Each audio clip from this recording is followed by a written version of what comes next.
Welcome to the CrossFit Alliance Unleashed podcast, where we discuss health and fitness, mindset and business with your host, Coach Lloyd. Don't forget to follow us on Instagram at Alliance Unleashed, where we post updates and teasers on our upcoming guests and podcasts. Here we go, episode 13 of the Alliance Unleashed podcast. As we've just established, number 13, lucky for some, unlucky for others. But today I do have with me a member of the gym, probably the strongest member of CrossFit Alliance, or any gym that he could walk into. And his name is Danny Golubev. Welcome. Thank you. Thank you for having me, Lloyd. Here he is. First of all, I'm just going to thank you for coming onto my podcast pretty last minute. So I'm looking forward to getting going and asking you some pretty interesting questions and letting everybody who are watching and listening your story, basically get them to know a bit about you, from growing up in Russia to becoming Swiss weightlifting champion and many other things that you've got going on in your life right now. So here we go. First of all, Danny, as I've just mentioned, you did grow up in Russia. Yep. So I want us to start off with basically you telling people where you grew up exactly, and how your early years kind of looked like up until the age of 14, and then we can get on to the next sort of wave of conversation. Great. Well, I was born in St. Petersburg, so all the way up at the Baltic Sea. I was born in a city with about, back then, 30 to 40 days of sun a year, pretty much the other way around with Dubai. That's why we're so white. Yeah. And we burn that easy. So I did my school there pretty much. And, I got close to sports when I was pretty much 4. I always had, great idols in front of me. My mom was a competitive bodybuilder. My dad was a semi-professional boxer. Therefore, I was always around sports. And my life as a kid, there was a slightly dangerous times back then. Mm-hmm. Let's say it was post, crash of Soviet Union. So basically, we didn't have a lot of, liberty, like now, where you just grab your friends and you're 10 and you go around the town. So what did we do? Sports. Yeah. For some, pretty much, it sounds like an American movie. A lot of people went into drugs and ended up in jail, and some just went into sports. So my parents signed me up to many different sports to try. I did quite a few combat sports for a few years. Try to compete in that. Obviously realized I'm not going to be the new Conor McGregor. Then I always been around, iron. Barbells, iron, weights. I've been always around that. But I did, my parents always told me that for any sport you do, you need to have the basics. You need to be flexible. So I started with gymnastics. Okay. So my first sport was gymnastics. And I was this little kid, relatively chubby, trying to do gymnastics. That was really weird. Therefore, very useful even today for everything we do in any sport. And it served me all my life in every sport I did. But at some point, I still, my coach in gymnastics told my mom, sorry, son is a little chubby. If he wants to do whatever, trampoline, I was a jumper. So I really love jumping. I did some, I tried some ring exercises, but obviously what you see on the Olympic screen is a whole different that we do. I always had passion for it. For gymnastics? Yeah, I loved it. It's one of the most graceful sports there is that requires insane strength. But still, I was a kid and I wanted to try stuff and I wanted to do something else and I didn't want to give up any of my potatoes I was having every day. So I left that, and then I started. I was introduced gently towards the strength sports. And this was through your mom? Yeah, my mom and my dad, they were literally, but showing me the basics. Back then, obviously, it's like in those movies where you have a poster of Arnold, and you're like, I want to have a chest like him, or like, I want to have big guns like him. Yeah. And what do you do for that? So we started with the basics pretty much, curls and presses, empty weights were heavy, and I was growing up doing, occasional training, strength training, introduction towards strength training. Yeah.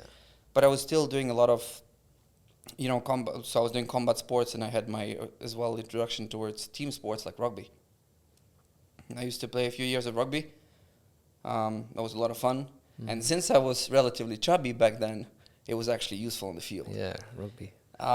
So yeah, and I was getting stronger, and that was pretty much my school career in sports. So I did, I was going to school, homework, gym, or like school, gym, homework, and pretty much it. There was, some occasional activities, recreational activities, as every kid does. But since we were relatively in a country that was less isolated than before, but I had a chance to discover a bit Europe and to see how things are done. But back then, when I was a kid, it was not normal to just like, hey, let me fly to US. Yeah, for like, sure. So when you was a kid, you was trying obviously all these different sports, whether that was, you wanting to give it a go, whether it was your mum telling you, do gymnastics because this is the basics, which obviously looking back, it's paid dividends now to whatever you do. For anyone listening out there who does have children, like I do recommend them just to go and do gymnastics because I wish I was flexible and mobile, and it just so transferable to other sports. So definitely get them into gymnastics. What sort of sport was it that you enjoyed the most when you was younger then? After the martial arts, the gymnastics, the rugby, like what did you enjoy the most? I think combat sports was something really, well, first of all, it was really popular. It still is. People from the East are relatively, I'm not going to enter the arguing discussion, but are still holding, I guess, the most of the international titles, because all the guys from the East, and I mean from the East, it's like people from countries like Dagestan and all the neighbor countries, we do martial arts since we're like 2.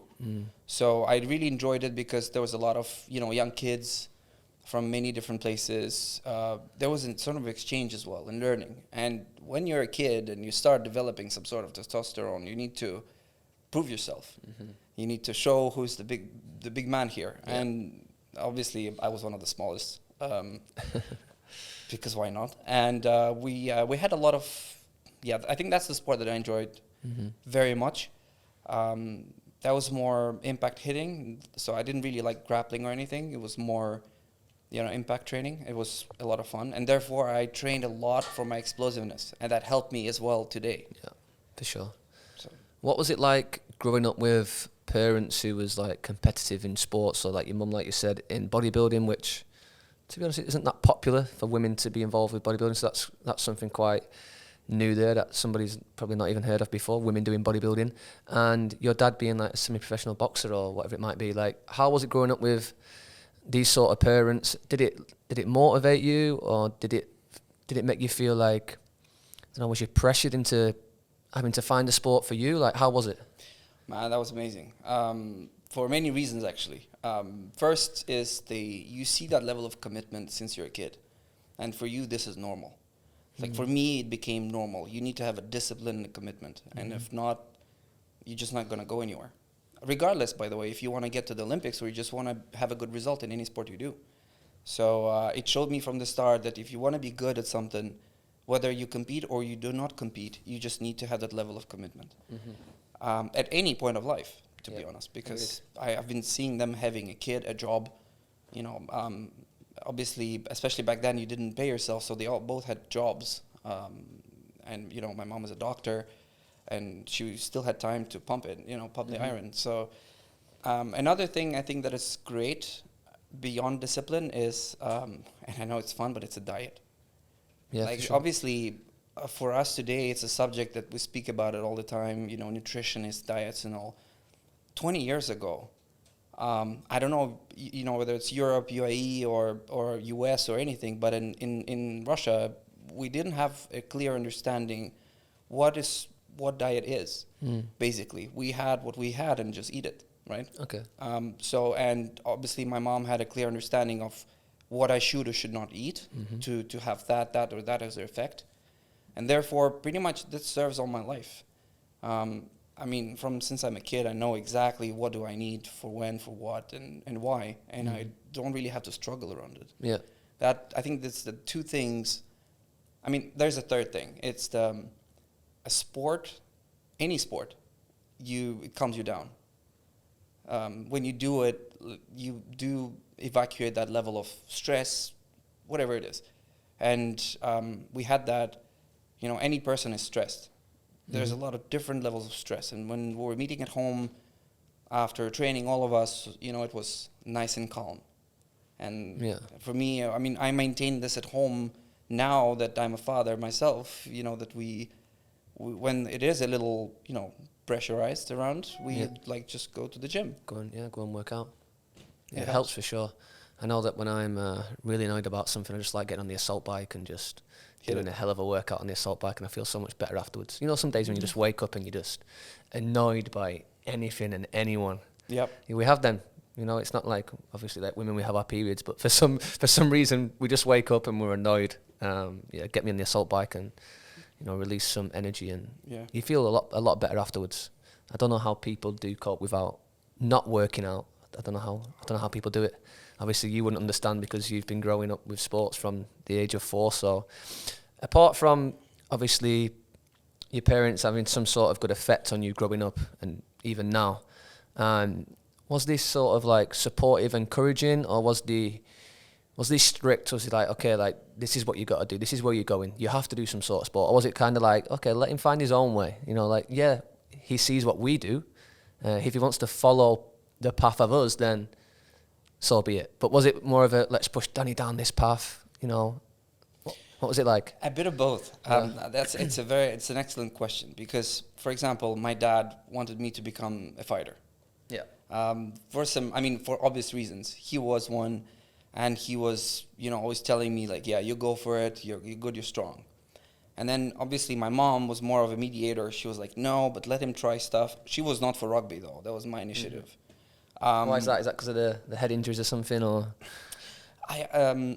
She's really scared of the impact and all, and I actually had to have a surgery after one match. But it's just, I think I was trying to combine something that everybody wanted for me to be integrated in a team sport with other people, at the same time having combat approach. I mean, rugby, it is a field where you do have a lot of impact. At the same time, some sort of athletic sport where you have to run. But my mom was more pushing for me to try stuff. She was really for gymnastics, and she was absolutely right from the start. And then I tried stuff, and she was like, yeah, you need to try this and that. Mm-hmm. I didn't try a lot of things.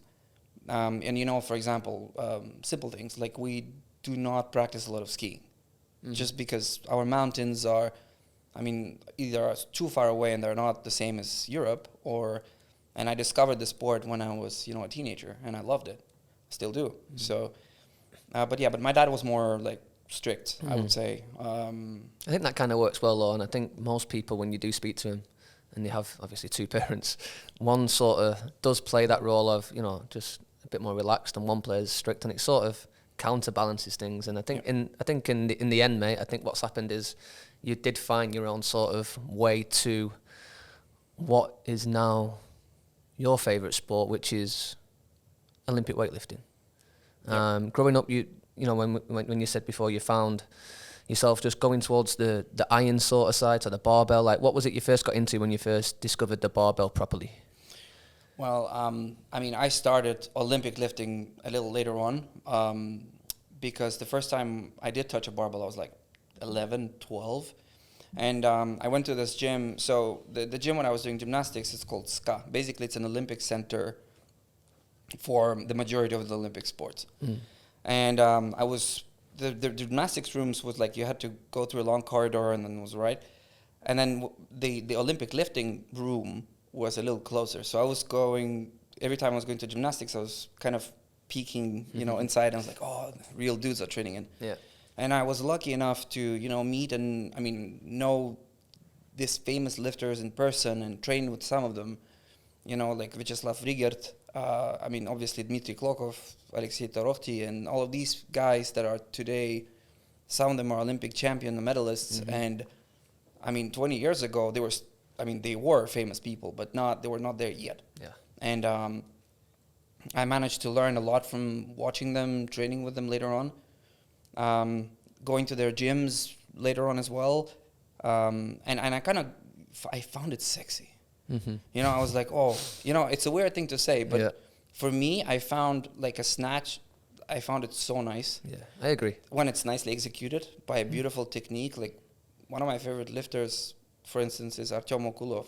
I don't know if you know him, but he did the snatch right that day, and I looked at it and I was like, oh, I want to do the same one day. And here you go. That's how I fell in love with it. Yeah. So it was you basically heading to gymnastics, peeking your head around the corner, and just basically seeing men look sexy, throw a barbell around, and you just decided, right, I'm going to give this a go. Yeah, pretty Basically. much. I mean, I didn't. It was a very masculine sport as well. We had only one famous girl back then called Tatiana Takashirina, who was competing in super heavyweights, and she was lifting with them. But I've been watching, and you know, I wanted to try it. It was something so unreal that I wanted to try it out myself. And they told me that I need to train and get more flexible and get stronger, and later on come to them, and they will teach me how to move with the bar. Oh. And I got all excited, and it came later on. Good.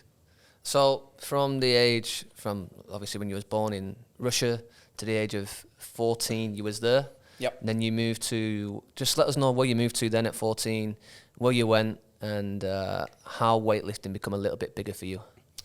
So when I finished, the mandatory school, I think it's called, my parents asked me, like, what do you want to do in life?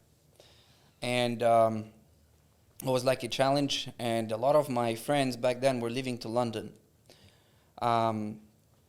for business, education, economics, and me back then, I wanted to become a doctor. I had this ambition. And, I was thinking, who prepares best doctors in Europe? So I told my parents I want to go to Switzerland. And, that's how I went to Switzerland. I arrived there, and I realized that I need to learn French. That was an experience. It's been 18 years I lived in Switzerland. Did your parents follow you to Switzerland? Not right away. No? I went to a boarding school, spent there 3 years. Okay. Absolutely loved it. And that's actually how I got in touch with weightlifting then. But I did my boarding school in a city called Lausanne, which is about 45 minutes from Geneva. For Olympians, it's an Olympic city, capital. We do have this year the Olympic Committee 10 minutes away from my home. So that's pretty much a beautiful town, 300,000 people. Did my mandatory education. I finished the high school, and then I did the university there. Met my wife, and I lived there for 18 years. But when I arrived to this boarding school, you know, that the period of 14 to 17-year-old, this is where you get, you know, you kind of make your choices. This is where your young testosterone is at peak, and you need to exercise a lot. The whole world was new to me, so I met people from, you know, back home in Russia. Everybody were speaking Russian, and the most exotic thing I would ever see was somebody coming from Uzbekistan. Here I saw people from Saudi Arabia, US, Africa, whatever, China. And so I get to learn a lot about cultures there. And I met a very cool Bulgarian who lived his life in Hungary and who used to be, a weightlifting coach. This guy is, obviously, he was my coach up to 2 years ago. Okay, well. After that, yeah. So so how old are you now? 31. 31. Yeah. And when did he start coaching you? I was like... When you was 16. 16. Wow. Yeah, he was my coach, and he was the only guy who knew exactly... he still is. It's just I relocated. But he is the only guy that knew without me speaking what exactly do I need before or after a platform, including a nice pizza. So he wasn't just a weightlifting coach for you then, he was more of a coach in like your sort of life, if you will. He taught me a Performance few and maybe. things. But my parents were really present, so they were coming back and forth to see me. So obviously nobody would really take a role of a parent. No. But he was really guiding me through, I really got deep into strength sports. Especially then, I wanted to get big. I wanted to get big, and I realized that, later on, I realized that that's a wrong goal. That my goal was actually, I want to get strong. There's a difference, right? Oh, there's a very big difference. I was always the smallest guy. And it's a good exercise for yourself. But then I met him, and I was like, his name is George. I said, look, George, I know these guys. I was swagging back then, like, oh, I know Klokov. He was like, you don't know anything. Like, come, let's go to the weightlifting gym. And, I was already feeling confident. I was like, give me a bar. He was like, yeah, here you go, PVC pipe. And I spent about a year with a PVC pipe. Wow. Yeah, well, sometimes I was cheating. I was taking an empty bar, but pretty much, he got me to do everything that I still do now every week. The basics. That's crazy, because some people come to a CrossFit gym and expect a barbell straight away, and if they don't get that, then they're not happy, No. People just have to realize that, listen, if you want to be good at your craft, such as weightlifting, which is very technical, most people who are really good at it have spent more than a year with just the PVC. Yeah. That's crazy.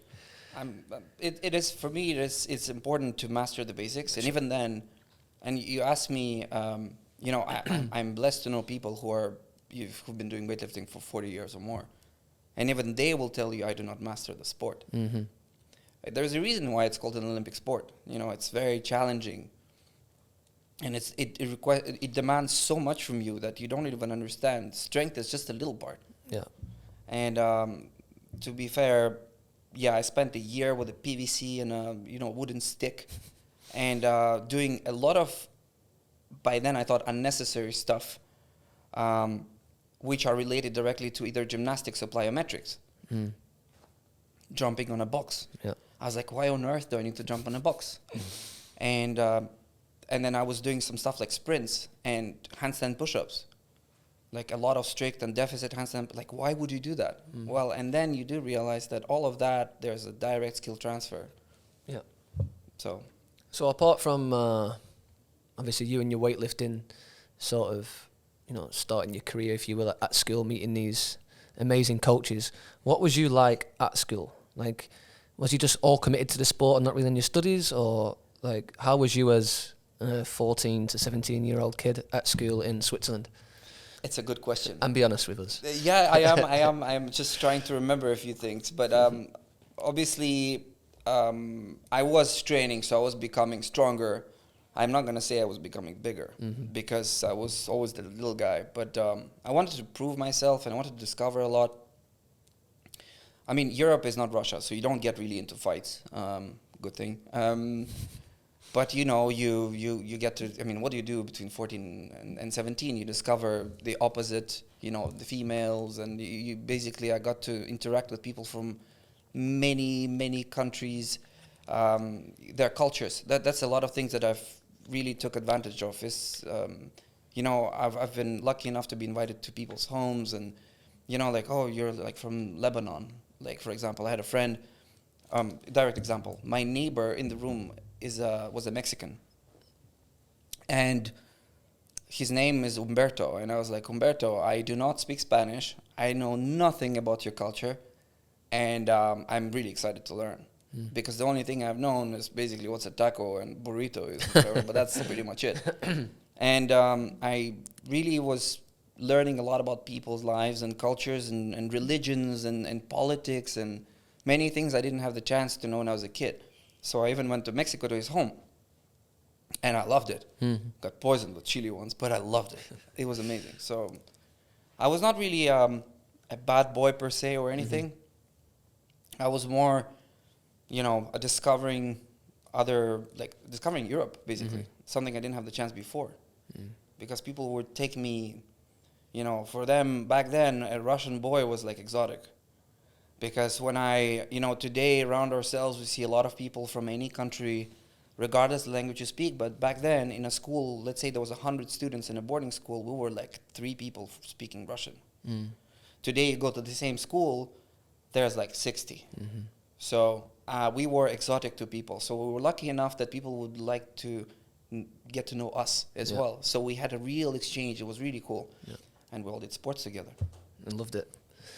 So after your experience at this boarding school, what was going on for you then after you left the boarding school? So I spent 3 years there, and I had 2 more years to finish my high school. So I went to another school, more international school, and this is where I got in class with another bunch of cool people. But my parents already joined me, so I was kind of going from home.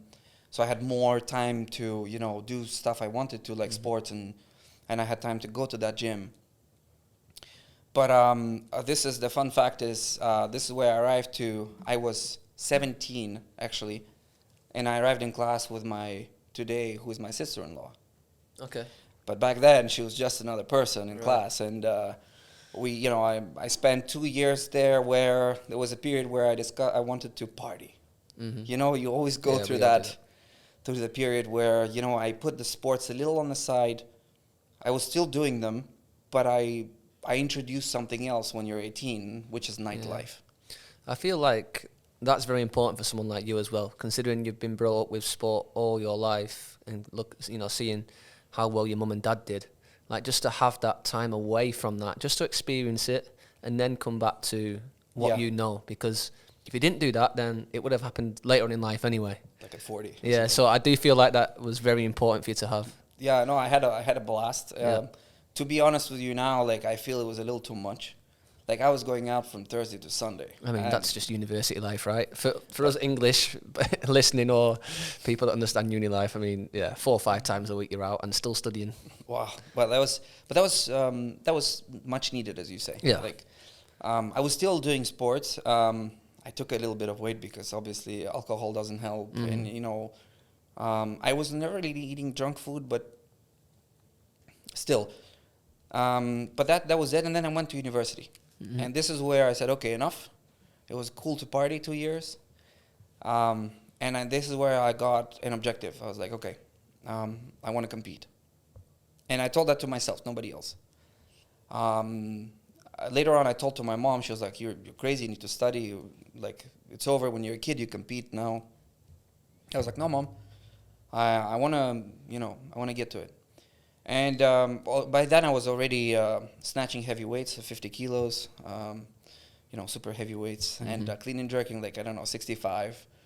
I was proud of myself, showing girls, look, I have 20 kilos on every side. And now I just remember it was funny.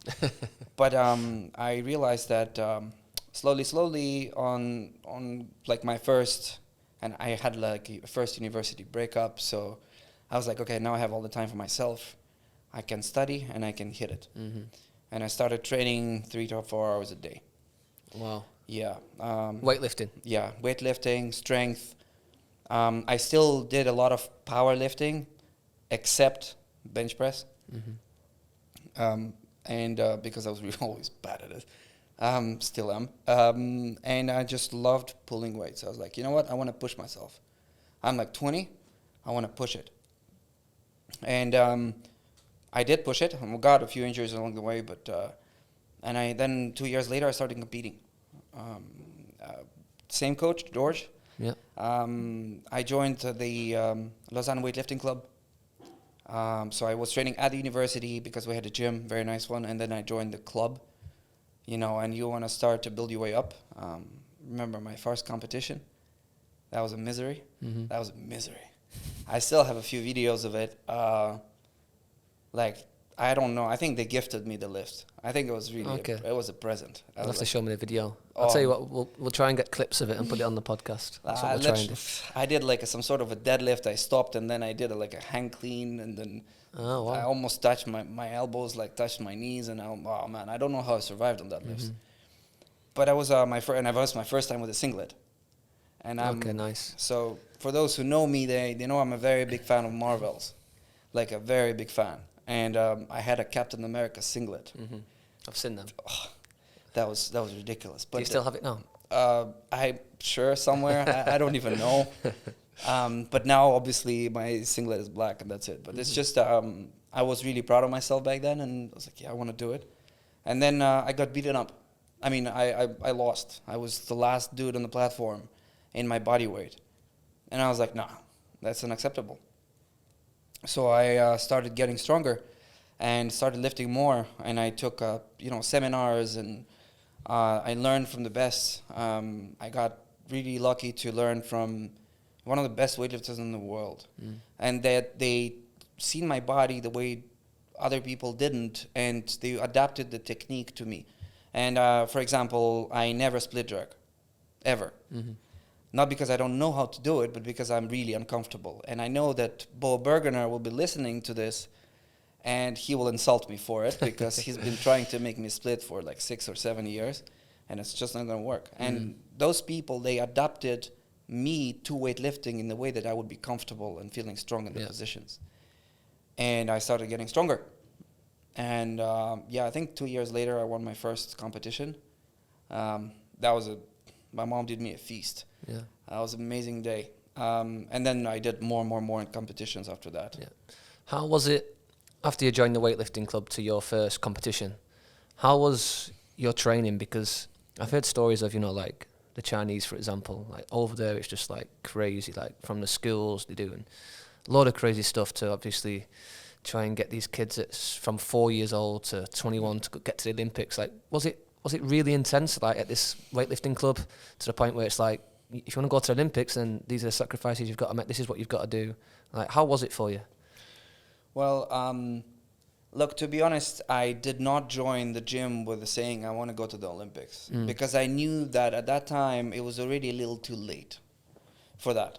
Because Chinese weightlifting is slightly different from all over the world, because they prepare kids from their very, very young age to do what they're destined to do. Yeah, or just they mold them into exactly whoever they want them to be, right? And I had a chance to speak to a few, people like Lu Xiaojun, and I asked them, like, hey guys, how is it possible?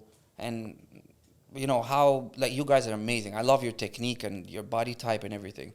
He goes like, look, don't forget one thing. We're over 1 billion people. Yeah, that's true. So, I mean, you're in Switzerland, are how many? I was like, we're like 8 million. He was like, well, that's not even my village. I was like, okay, makes sense. He was like, well, we try out a lot of people, and we take truly the best. And then, based on this, they develop them. Yeah. So, back at the gym, we didn't have that pressure, but I had a goal. I had a realistic goal that for me was achievable. I came to a foreign country and I wanted to become a national champion. That for me was a goal that was relatively high but achievable. There was a lot of challenge back then, and I wanted to be the first foreigner, even though I'm pretty sure I was not the first, but for me, in my head, for some reason, I thought I was the first foreigner to win the nationals. Okay. And so I came with this to George, and I was like, hey, George, I want to snatch 100 kilos. He was like, dude, you're snatching 50. We have work to do. I was like, whatever I need to do, let's do it. And he was like, okay, but you're going to have... So he adapted the training to me. He wrote it to me. He's like, you need to eat more. I was like, eat more? But the cool thing is I love eating. So I was like, okay, fair enough. And, then I started doing pretty much classic Bulgarian approach to training, squatting every day, pulling heavy. I always understood that if I want to snatch 100, I got to pull 120 from the floor like it's nothing. So I got really familiar with a brutal, grueling way of training. So it was always a pleasure when you're done. But when you're there, it's killing you. It's a lot of. I was lifting over 50,000 tons a year. Wow. So it was a lot of weights. But the cool thing is we were doing it with friends. So I had a few friends, and we were all suffering together. like you said, you was squatting heavy more or less every day, pulling heavy every day. Like that must have took its toll on your body. Even though you was young, like I don't know, I can't even begin to think about how sore it'd be for days and days. You know, how did you sort of recover from days? Like, did you have complete days off, or you recover, or weeks off? Like, how would you usually do it? Because pretty intense days training. I think the weeks off were kind of forced on me. For example, when I would get sick, a flu or something, it's extremely unpleasant to train with a stuffy nose or a cough or something, and so my coach was telling me like, hey dude, this week you recover, so next week you're not sick and we hit it hard. Roger that, we did that. Days off, you have to. I mean, obviously, I was always pretty lucky enough to recover quick. But I mean, quick, I was still sore pretty much every day. Yeah. But I mean, I eat enough carbs, and I was very strict with my sleep. So back in university, it was minimum 8 hours of sleep, minimum. Nice. And he was like, I was so disciplined and determined that I would switch off my phone, even though imagine you're like 20, 21. The only thing you do, obviously, when you're done with your homework from university, you want to see your friends. Yeah. And like, no, 8 hours of sleep. Tomorrow it's a new day and we're hit it. Yeah. So I would just sleep, eat. I mean, there's nothing much. I mean, the basic stuff, right? Yeah. I mean, pretty much what you have to do to get better, like to rest. And as of now, you've been doing weightlifting for how long? It's been a while, I know. So it's been 13 years that I really seriously started. I've been touching weights all my life, but I really started, got the introduction towards the snatch, the clean and the jerk when I was, 13 years ago, pretty much. And do you want to tell people the sort of, I don't know what they call it, is it accolades? Accolades. Yeah.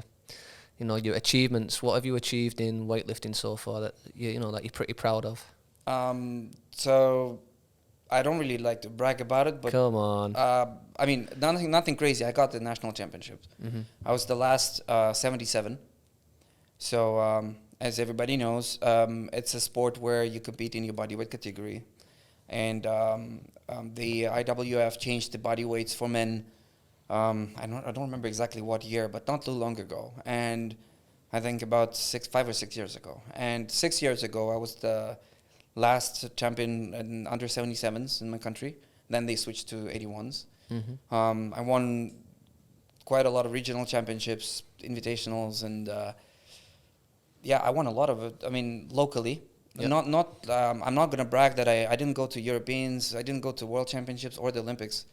I don't even know if I had a chance, to be honest with you.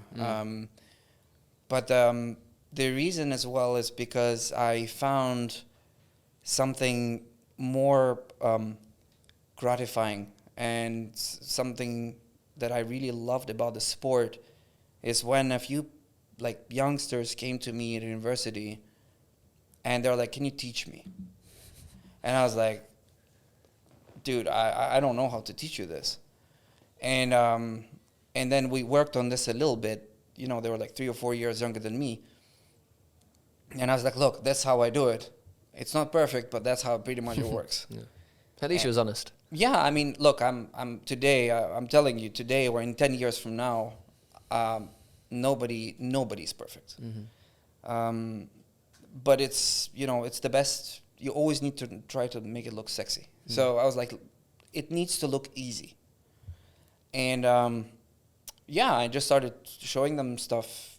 I really and then after let's say 2 years, they learned. Well, obviously there was coaches involved and everything. It's not through me, but we started this, and then started training with me, and they still lift actually.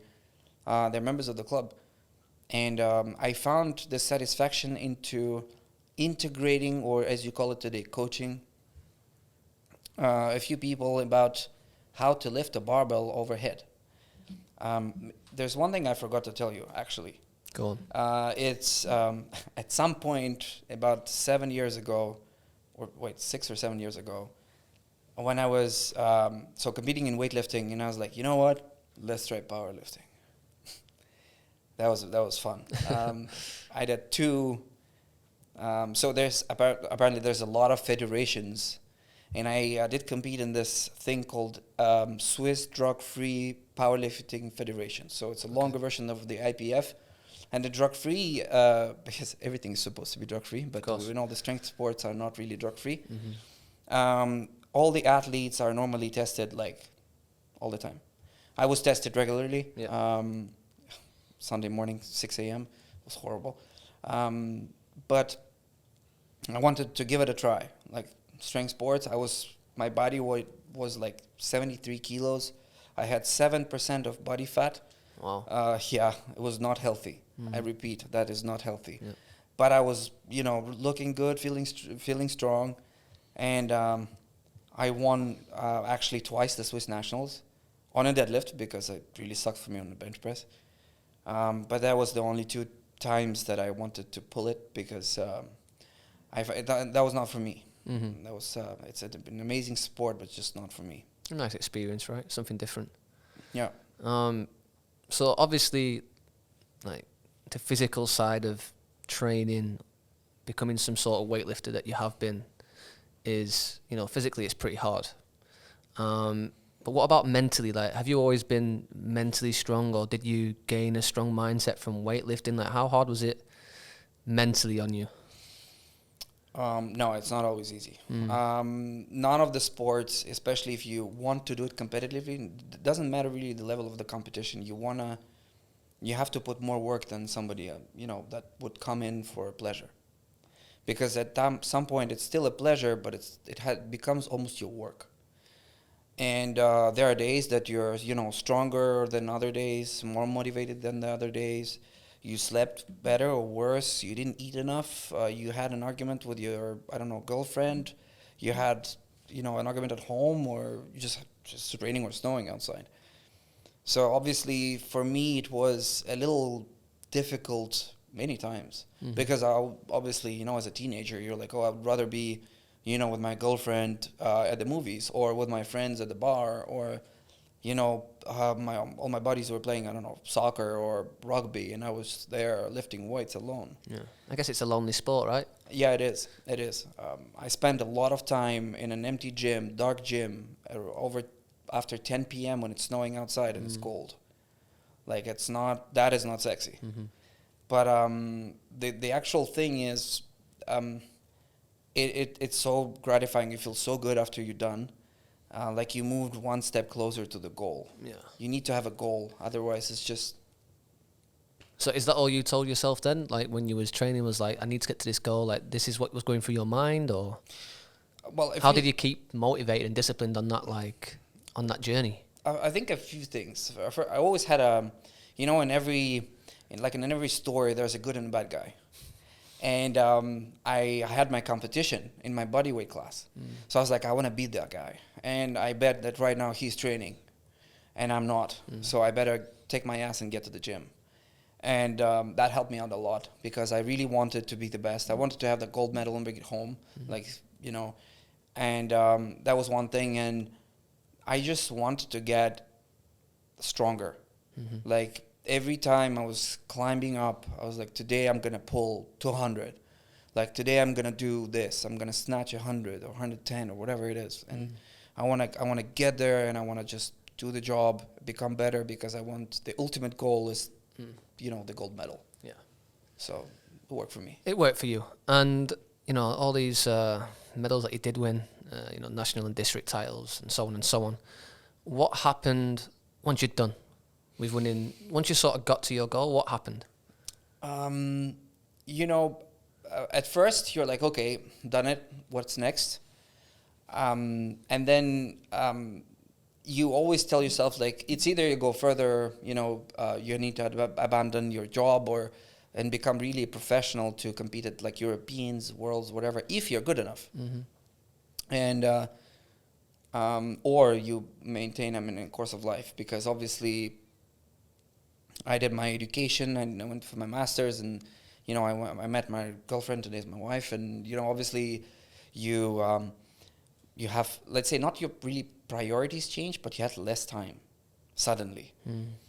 And yeah, I think I switched to, so all that time I discovered obviously CrossFit. So I've been doing weightlifting and CrossFit for pretty much the same time. Okay.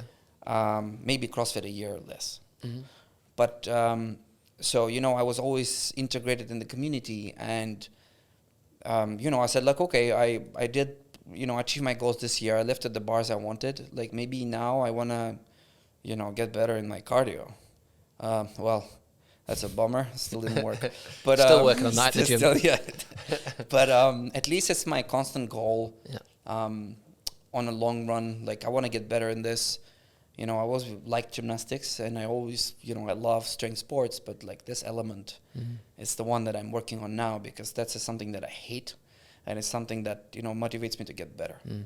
So then once I was done with done, you're never done. No. I lift now every week, but it's, I gave away my license last year, actually.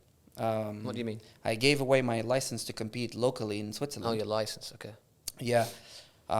Because I had a boy, so I decided to dedicate a little more time to that. Yeah. But you say, like, okay, what I love this sport. I have the passion towards the sport, and it didn't stop growing. So what can I do? And when I was still competing, I wanted to reach out to the team of Mike Bergener. It's one of he's in the Hall of Fame of weightlifting, basically. Yeah. This guy, he is the one of the OGs, basically, of weightlifting, the people that use weightlifting for pretty much general population to get better.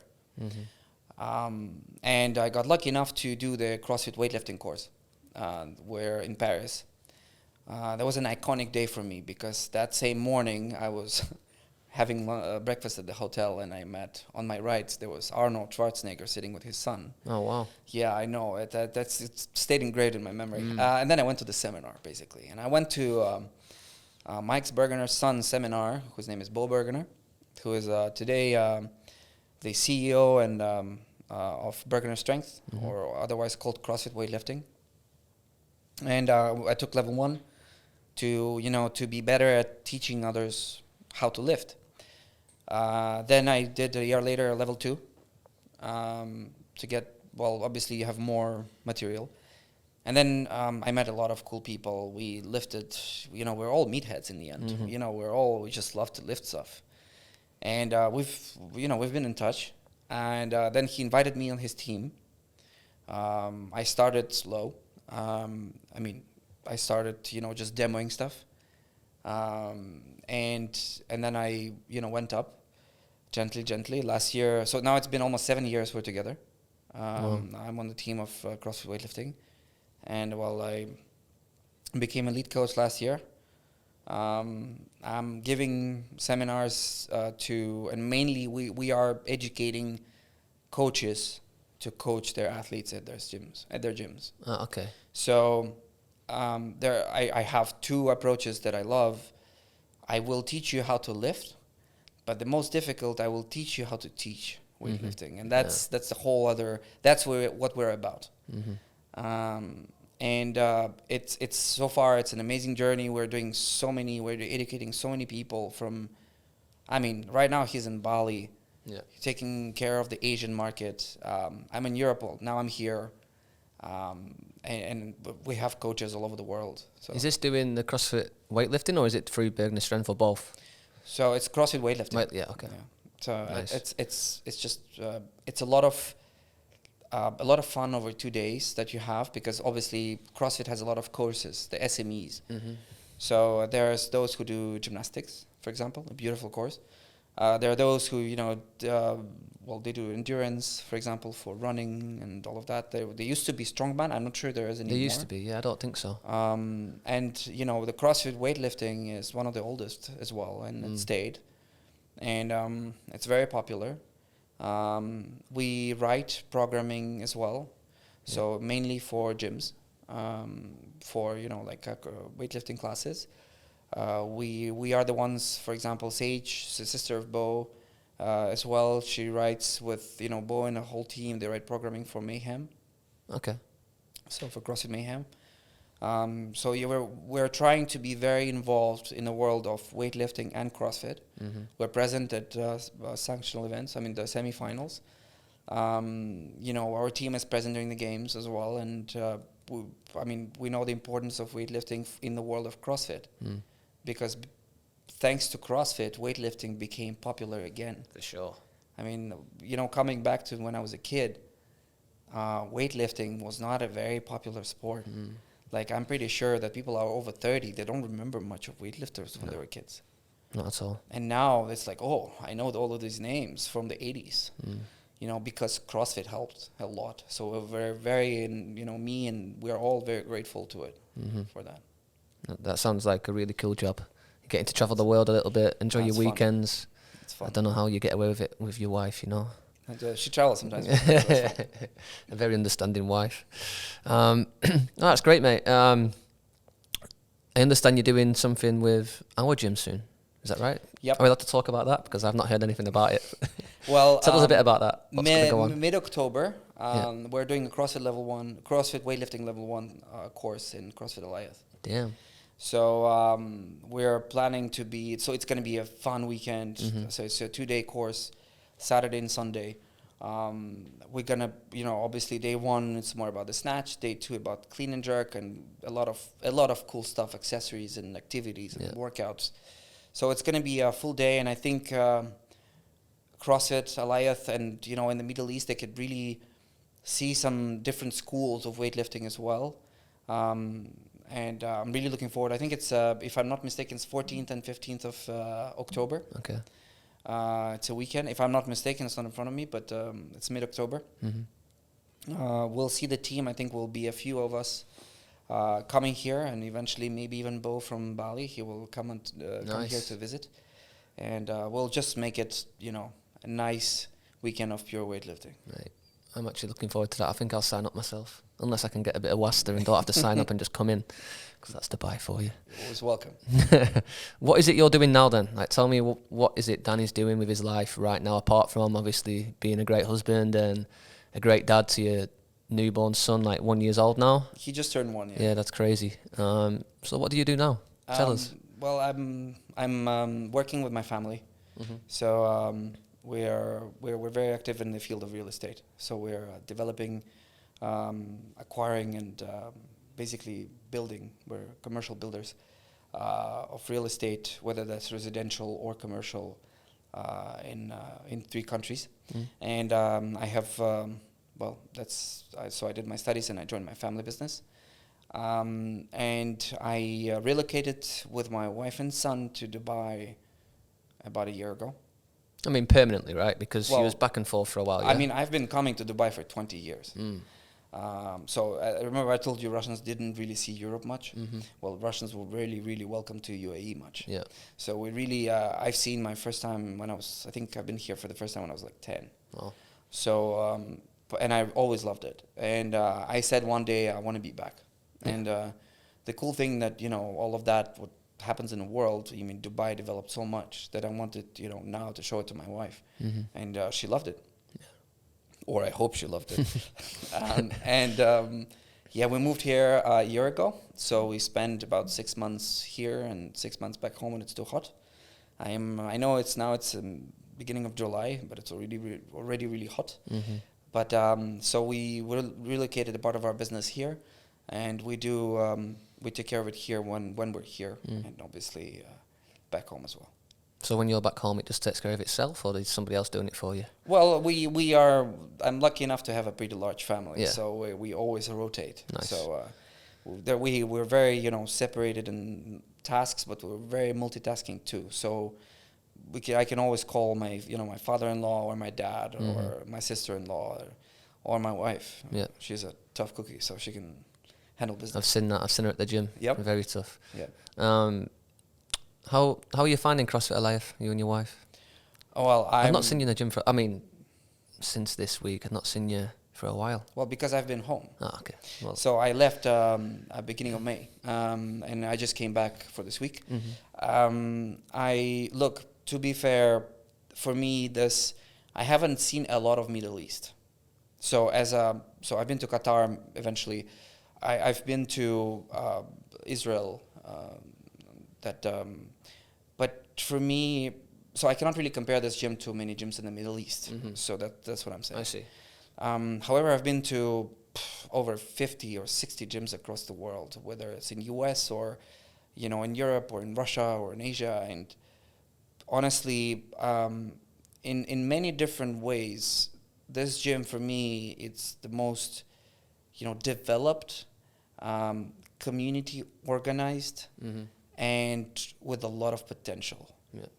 I mean, I might be using a little weird words for that, but I mean, I'll break it down simple for you. I really enjoy being around people that are at the gym, whether that's members or coaches.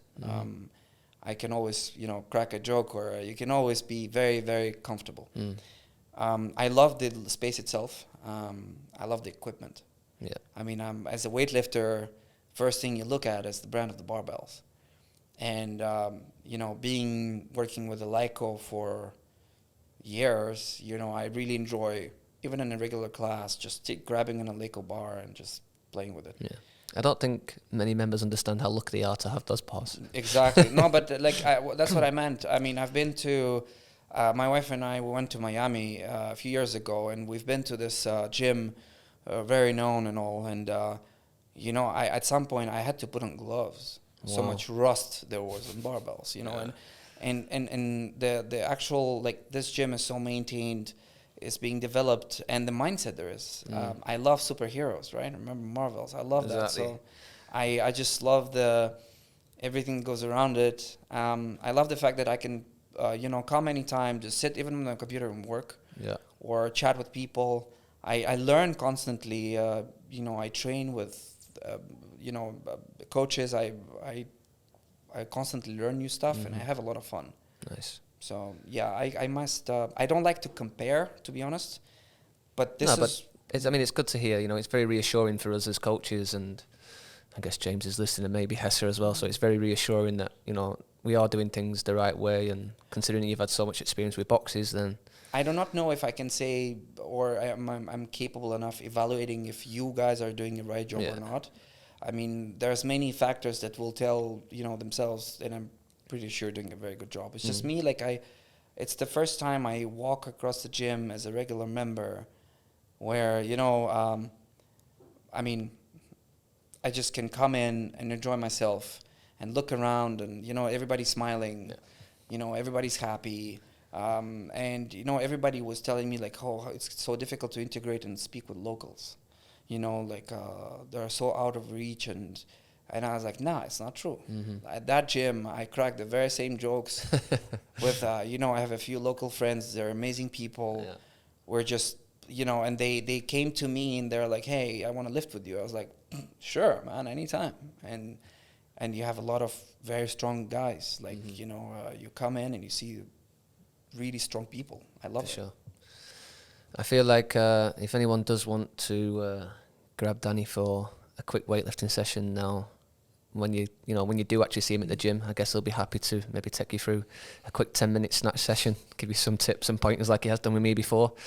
Have you any advice for people listening or watching wanting to get into weightlifting or improve their weightlifting? Any advice for those sort of people? Yeah. First of all, be patient. Strength takes time. So never do that alone. Get a coach. Online stuff, just you need to have somebody looking at you and giving you an advice. It's very often not one single coach.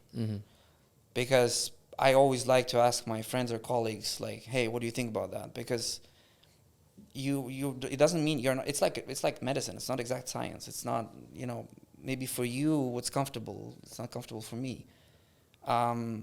And most importantly, weightlifting it's a sexy sport, and you need to have some fun. If it is not fun for you, you're doing something wrong, or maybe it's not a sport for you. Yeah. But if you decided to do it, there's nothing cooler than just enjoy lifting weights, have some fun, do it with friends, be patient, and you need to put down the work. Yeah. There's no miracle. Hard work, which is what HERO stands for. The H in HERO does stand for hard work, so I'm glad you covered that. Last question for you, and we'll finish on this one.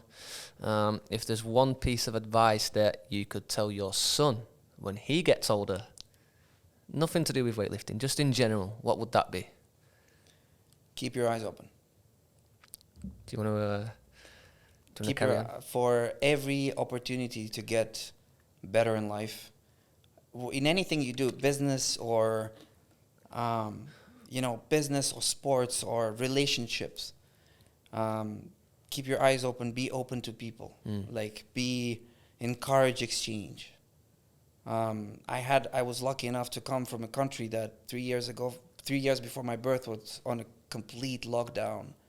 I'm sitting here in Dubai speaking with you about my experience, and God knows what's going to happen in the next 30 years. Mm-hmm. Just be open, travel, be open to everything legal and good. It's good advice, man. Again, thank you so much for coming on. I've enjoyed every minute of it.